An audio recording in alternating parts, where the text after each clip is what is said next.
That's pretty much all we know from this man himself, who had been incarcerated for 7 months. We don't know exactly when he was released, whether it was when rebels took over Damascus or just these few days later, because some prisoners are still being found now, 5 days after the overthrow of Bashar al Assad and the precipitated departure of prison wardens, but also soldiers from pretty much all of their military vehicles and military bases. This man says that he was on a religious pilgrimage, that he hiked over the mountains from Lebanon into Syria, and that he was then taken prisoner. There was a moment, by the way, a few hours ago when the first images were released of his release, where people thought that might be Austin Tice who was found. That ended up not being the case. He is the US journalist who disappeared from Damascus 12 years ago.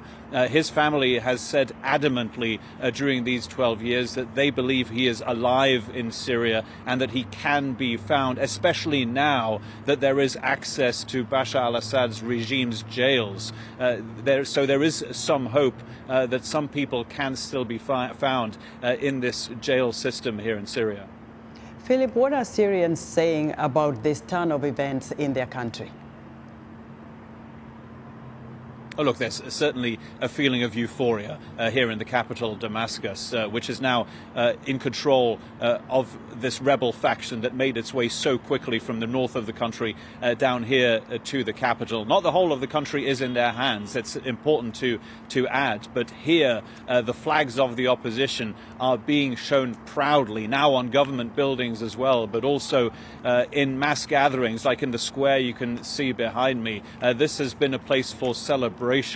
For 5 nights now. This is where people can chant anti-Assad songs. That was impossible just 5 days ago. This is where they can display that new flag without a fear of being persecuted. Now, not everybody is euphoric right now because there is some worry. This is a period of uncertainty, of course, in Syria. After almost 14 years of civil war, who knows exactly what will come after this official transition period that's supposed to end on the 1st of March of next year. Most people, though, say it doesn't really matter what comes next. It will be better than what was here before under the Syrian President Bashar al Assad.